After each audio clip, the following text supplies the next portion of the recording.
إنك أنت التواب الرحيم. ربنا وابعث فيهم رسولا من أنفسهم يتلو عليهم آياتك ويعلمهم الكتاب والحكمة ويزكيهم إنك أنت العزيز الحكيم. اللهم ربنا ما شاء الله تبارك الله، ما شاء الله تبارك الله. هذا ولد ما شاء الله الصوت مرة حلو. الله يبارك الصوت هذا والله رب العزة इसकी जो आवाज़ है उसमें और चाशनी और मोहब्बत और कुछ बातें करते हैं इंशाल्लाह इनसे।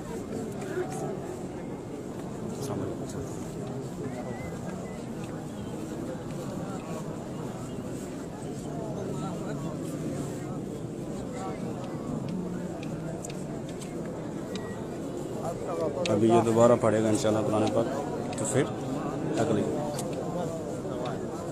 جعلنا البيت مثابة للناس وأمنا واتخذوا من مقام إبراهيم مصلى وعهدنا إلى إبراهيم وإسماعيل أن طهرا بيتي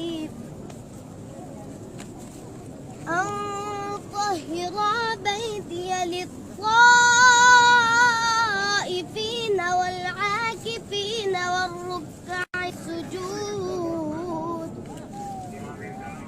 وإذ قال إبراهيم رب اجعل هذا بلدا آمنا وارزق أهله من الثمرات من آمن منهم بالله واليوم الآخر قال ومن كفر فأمتعه قليلا ثم أضطره إلى عذاب النار وبئس المصير.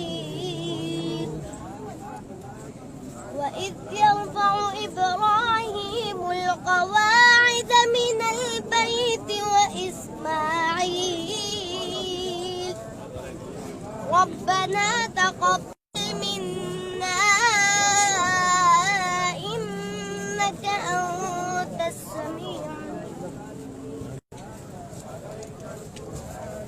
ربنا واجعلنا مسلمين لك ومن ذريتنا أمة مسلمة لك وأرنا مناسكنا وتب علينا إنك أنت الرحيم. ربنا وابعث فيهم رسولا من أنفسهم يتلو عليهم آياتك ويعلمهم الكتاب والحكمة ويزكيهم إنك أنت العزيز الحكيم. ما شاء الله تبارك الله، ما شاء الله تبارك الله. إنك أنت التواب الرحيم. ربنا وابعث فيهم رسولا من أنفسهم يتلو عليهم آياتك ويعلمهم الكتاب والحكمة ويزكيهم إنك أنت العزيز الحكيم. اللهم ربنا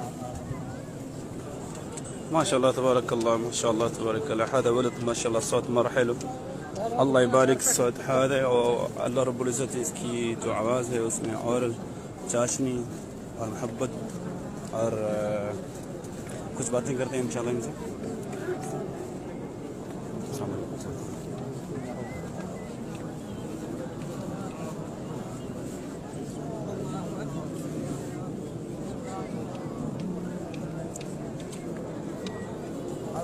अभी ये दोबारा पढ़ेगा इंशाल्लाह कुरान पाक, तो फिर अगली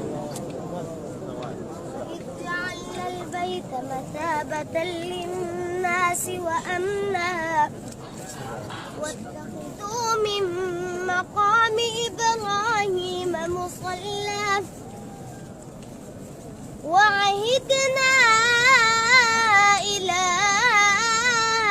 إبراهيم وإسماعيل أن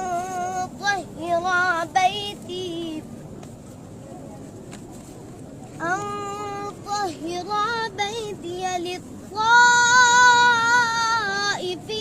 والعاكفين والركع السجود وإذ قال إبراهيم رب اجعل هذا بلدا آمنا وارزق أهله من الثمرات من آمن منهم بالله واليوم الآخر قال ومن كفر فأمتعه قليلا ثم أضطره إلى عذاب النار وبئس المصير وإذ يرفع إبراهيم القواعد من البيت وإسماعيل ربنا تقبل منا إنك أنت السميع ربنا واجعلنا مسلمين لك ومن ذريتنا أمة مسلمة لك وأرنا مناسكنا وتب علينا إنك أنت الرحيم ربنا وابعث فيهم رسولا من أنفسهم يتلو عليهم آياتك ويعلمهم الكتاب والحكمة ويزكيهم إنك أنت العزيز الحكيم ما شاء الله تبارك الله ما شاء الله تبارك الله सुभान अल्लाह। अल्लाह जिसको कुरान की मोहब्बत दे, क्या बात है। छोटी सी उम्र में इतना खूबसूरत अंदाज और अल्लाह ने जो नूरानियत उस बच्चे को दी है,